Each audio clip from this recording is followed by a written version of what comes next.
sorry. My God, what do you mean by I'm sorry? मैं पूछता हूँ तुम यहाँ आई क्यों? और वो डॉक्टर कहाँ है? उसको कुछ होश है या नहीं है? मेरा सारा बदन दर्द के मारे अकड़ रहा है, लेकिन उसको किसी किस्म की कोई परवाह नहीं है। उसको फिक्र है तो अपनी फीस की और बस। मैं अभी डॉक्टर को बुला के। नहीं नहीं, उसके आने से दर्द और बढ़ जाएगा। मत बुलाओ उसे। खैर ऐसी तो कोई बात नहीं, बहुत अच्छे डॉक्टर हैं। अच्छे? ये अच्छे की कहानी कहां से शुरू हो गई? बहुत अच्छे कैसे कह सकती हो तुम? क्या उसने कभी तुम्हारा इलाज किया? नहीं, मगर सब उनकी बहुत तारीफ करते हैं। तुम्हें कुछ नजर नहीं आता। मुझे लगता है कि तुम उसकी मोहब्बत में गिरफ्तार हो गई हो। क्या कह रहे हैं आप? ना सोचते हैं, ना समझते हैं, जो मुंह में आया कह दिया। तुम्हें शर्म नहीं आती झूठ बोलते हुए? इतनी छोटी सी लड़की हो, मेरे मुंह पर झूठ बोल रही हो? मैं कहाँ झूठ बोल रही हूँ? अगर तुम झूठ नहीं बोल रही हो तो निहायत बेवकूफ लड़की हो। न तुम्हारे पास अक्ल है और न आंखें। मुझे क्यों डांट रहे हैं आप? मैं डांट नहीं रहा हूं, मैं सिर्फ तुम्हें बतला रहा हूं कि वो एक अच्छा लड़का है, समझदार लड़का है। क्योंकि जब भी वो तुम्हें देखता है तो बंदूक की गोली की तरह उसकी आंखें चमकती हैं। तुम आखिर मेरा वक्त बर्बाद क्यों कर रही हो? जाओ यहां से, अपना काम करो। जाओ जाओ। मुझे मैं जा रही हूँ। I am sorry.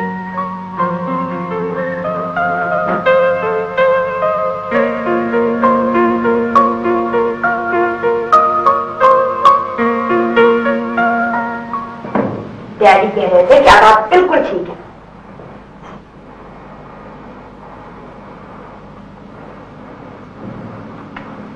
इतने दिनों बाद आपको मेरा ख्याल आ गया कि मैं कैसा हूं? एक्चुअली मैं खुद ही एक हफ्ते से नहीं आ रही थी, ये तबीयत ठीक नहीं थी ना। फिर तो डॉक्टर शहरियार दिमागदारी कर रहे होंगे। मुझे किसी डॉक्टर की जरूरत नहीं। शायद आपको नहीं, लेकिन डॉक्टर शहरियार को ऐसे पेशेंट की जरूरत है। शहाब साहब कह रहे थे कि आप वापस सवाल चाह रहे हैं। आप तो बहुत खुश होंगी, इसलिए कि मैं बहुत दूर जा रहा, है ना? एक बात बताइए, डॉक्टर शहरियार में ऐसी कौन सी खूबी है? ऐसे 10,000 डॉक्टर फिरते रहते हैं। मैंने कब कहा कि उनमें बहुत ज्यादा खूबियां हैं? आपने जबान से नहीं कहा, लेकिन फिर भी बहुत बार कहा, बार बार कहा। I hate hypocrisy. आप कहना चाहती हैं तो कह क्यों नहीं देती हैं? मैंने आपको रोका तो नहीं है। आप क्या समझती हैं? अगर मैं बाहर हो गया या डिस्क्वालीफाई हो गया तो मेरी किस्मत में कमी आ गई? ग्रामीण वकार ऐसी बात नहीं है। कल यही सारे लोग जो मुझसे आंखें चुराते हैं, मेरे खिलाफ बातें कर रहे हैं, लिख रहे हैं, मेरे घुटने पकड़ने आएंगे, मेरी खुशामद करेंगे। कल 10,000 लड़कियां मेरे घर के बाहर खड़ी होंगी, उनमें से एक आप भी होंगी। लेकिन कल मेरा रवैया कुछ और होगा। बस कीजिए फराज साहब, ऐसी बातें आपको जेब नहीं देती हैं और मैं इसे ज्यादा बर्दाश्त कर भी नहीं सकती। आपने मुझे बिल्कुल गलत समझा है और ये आप ही का ख्याल है कि मैं आपके दरवाजे के सामने होंगी। आप मुझे जानते ही नहीं, बल्कि मुझे तो क्या, आप तो अपने आप को भी नहीं जानते हैं। अगर जानते होते तो लोगों के जुलूस की कदर करते, अपनी शिकस्त का इंतकाम दूसरों से ना लेते। मुझे किसी का खुलूस या किसी की दी हुई इज्जत नहीं चाहिए। मुझे जो इज्जत मिली वो मैंने खुद हासिल की है। लोग मजबूरी में मेरी इज्जत करते हैं। गलत कहते हैं आप, बिल्कुल गलत कहते हैं। कोई मजबूर होकर किसी की इज्जत नहीं करता, इज्जत दिल से की जाती है और जो इज्जत देता है वो वापस ले भी सकता है। मुझे इसकी परवाह नहीं है और मुझे आपकी इज्जत की जरूरत नहीं है। जाइए आप उस 2 कौड़ी के डॉक्टर की इज्जत कीजिए, डॉक्टर शहरियार की। वो बहुत बड़ा आदमी है।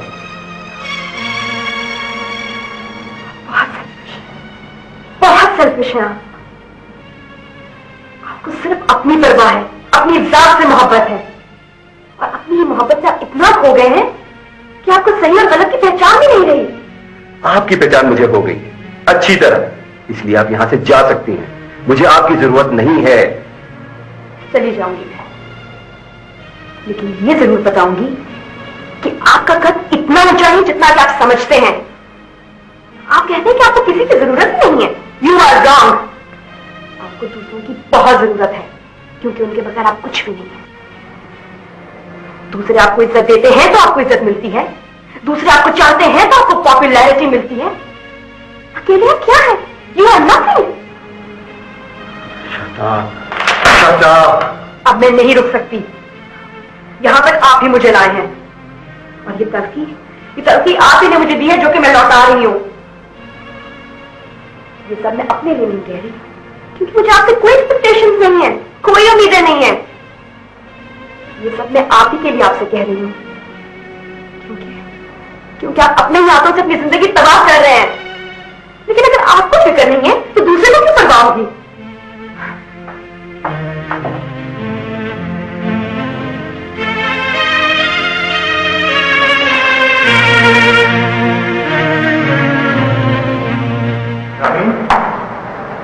रास्ता कैसे है?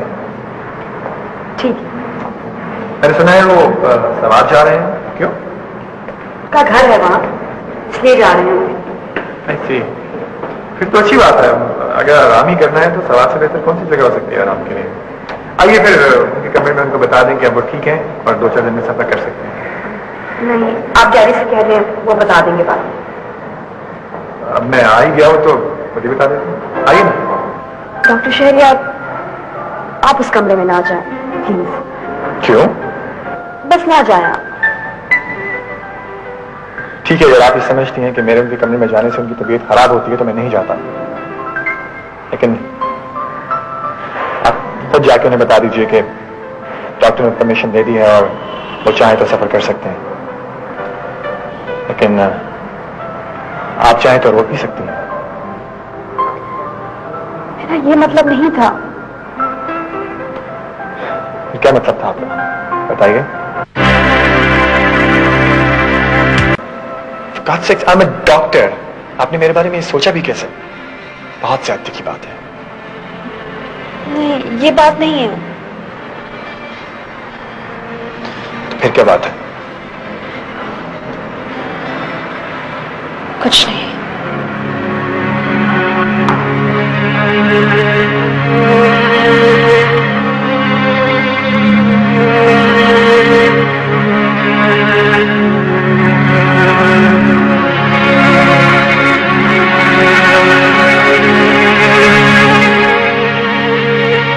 सूरज डूबने लगे तो उसे कोई नहीं रोक सकता। इसी तरह अगर कोई जिंदगी से जाने लगे तो ये फैसला करना बड़ा मुश्किल होता है कि इसे रोक लें या जाने दें।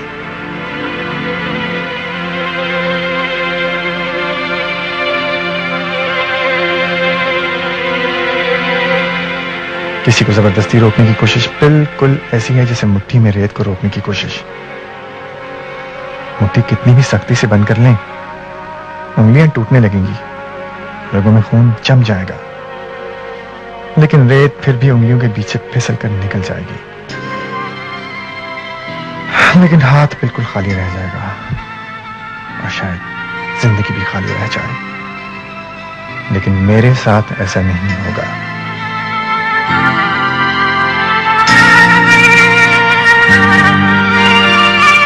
कुछ परेशान लग रहे हो तुम? जी नहीं तो परेशान क्यों होता? कब से आईना नहीं देखा? क्यों, कुछ मुंह पे लग गया क्या? अगर देखा होता तो मेरा सवाल तुम्हारे समझ में आ जाता। क्या अस्पताल की कोई परेशानी है? अरे नहीं अम्मा, कहीं भी कोई बात नहीं है। मेरा ख्याल है कि मैं थक गया हूं, इसलिए आपको परेशान लग रहा हूं। देखो, मेरी आंखें कमजोर जरूर है, लेकिन तुम्हारे लिए नहीं है। अम्मा आपकी आंखें कमजोर हैं कब, ये बताइए। ये चश्मा वगैरह तो आप फैशन में लगाती हैं, मैं इस तरह जानता हूं। इसी तरह हंसते रहा करो बेटे, अच्छे लगते हो, वरना मुझे तो परेशानी हो जाती है। किस बात की परेशानी? अच्छा देखो, अरे शहरियार, एक आइडिया है मुझे। क्यों न जाके उस बच्ची को अपने घर ले आए, रौनक हो जाएगी, और ये शाम को जो उदासी हो जाती है ये खत्म हो जाएगी। किसकी बात कर रही हैं अम्मा? तुम अच्छी तरह जानते हो, तुम ज्यादा बना मत करो, समझ गए? अम्मा ये जरूरी तो नहीं कि हर एक आपके घर आना चाहे, हो सकता है कि कोई ना भी आना चाहे। तो ये कैसे हो सकता है? क्यों नहीं हो सकता? इसलिए नहीं हो सकता कि हम दोनों से पसंद करते हैं और वो भी हमें पसंद करती। अम्मा, मुझे आपके इल्म नजूम पर कोई शक नहीं, लेकिन अभी आप पक्की नजूमी नहीं बनी, कुछ कसर रह गई है। क्या मतलब है तुम्हारा? अगर वो तुम्हें नापसंद करती तो वो साफ साफ कह देती, तुम्हारे मुंह पर मना कर देती। अरे हाँ, कमाल है, मैंने सोचा ही नहीं। अगर मेरे से नापसंद होता तो वो वाकई साफ मना कर देती। ठीक है, इस बात पर हम इत्मीनान से किसी और दिन तफसीली गौर करेंगे, ठीक है? बल्कि मैं आपको अपने हाथ की लकीरें भी दिखाऊंगा। अरे कोई मजाक की बात है, तुम हर बात मजाक में टाल देते हो, बहुत बुरी आदत है। नहीं अम्मा, मैं आपकी बात मजाक में कैसे टाल सकता हूं? अब देखिए ना, अगर मेरे हाथ की लकीरों में उसका नाम है तो मैं उसे नहीं टाल सकता। लेकिन अम्मा, आप जरा उसके हाथ की लकीरों में भी तो देखिए, क्या पता वहां मेरा नाम ही ना हो। फिर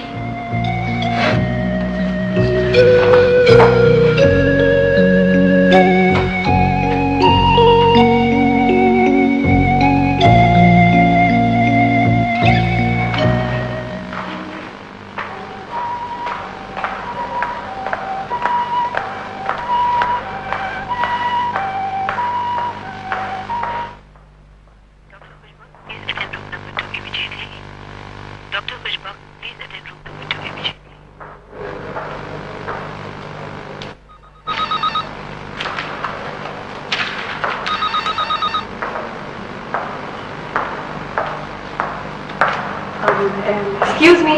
एक्सक्यूज्ड। कहिए, क्या काम है आपको और किससे काम है? फराज साहब कहाँ हैं? रन आउट हो गए। मेरा मतलब है जी कि जब वो यहाँ से जा रहे थे तो उनके चेहरे के एक्सप्रेशन कुछ ऐसे थे जैसे किसी रन आउट खिलाड़ी के होते हैं। वैसे माशाल्लाह बिल्कुल सेहतमंद और तंदुरुस्त होकर गए हैं यहाँ से। चले गए? हॉस्पिटल से डिस्चार्ज हो गए? हाँ जी, वो तो ऐसे गए हैं जैसे कोई 21 तोपों की सलामी में कोई जाता है। अरे जी, टीवी वाले, रेडियो वाले, मीडिया वाले, मजमा लगा हुआ था यहाँ पे जी, तस्वीरें ही तस्वीरें। वैसे जी मेरी भी एक तस्वीर खींची है, आप जरूर देखिएगा बतौर खास। अरे जी, लड़की की रुखसती पे क्या धूमधाम होती होगी जो उनके धूमधाम हुई है जाने पे।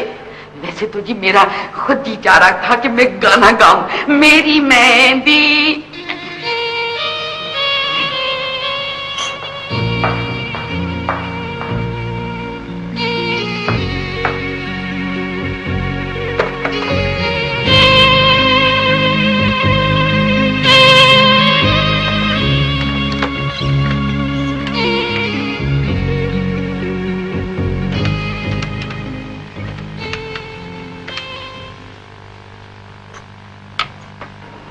हेलो। हेलो शहाब साहब। हेलो, आप कैसी हैं? बड़ी बेमुरवत चीज है, कहाँ गायब हो गई आप? जाते वक्त खुदाफिज भी कहने नहीं आई। मुझे तो मालूम ही नहीं था कि फराज साहब जा रहे हैं और एकदम ही वो चले गए। मुझे बताया नहीं है आपने। तो मुझे क्या पता था? फराज एकदम से हॉस्पिटल से बेजार हो गए, जाने की इजाजत मांगी, आपके डैडी ने फौरन दे दी। इसके बाद तो रुकने का कोई सवाल ही नहीं था। फराज साहब ठीक तो है? ठीक है भी और नहीं भी, ना किसी से मिल रहा है ना कोई फोन रिसीव कर रहा है। बस एक ही रट लगी है कि फौरन सोआत वापस जाएंगे।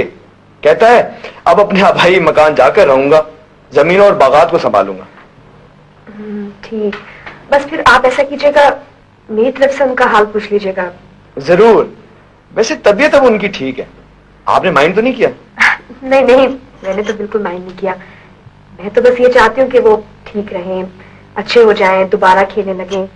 हम सबको, बल्कि इस पूरे मुल्क को उनकी बहुत जरूरत है। थैंक यू, मैं उसे बता दूंगा, वो बहुत खुश होगा। Thank you. खुदा हाफिज। खुदा हाफिज।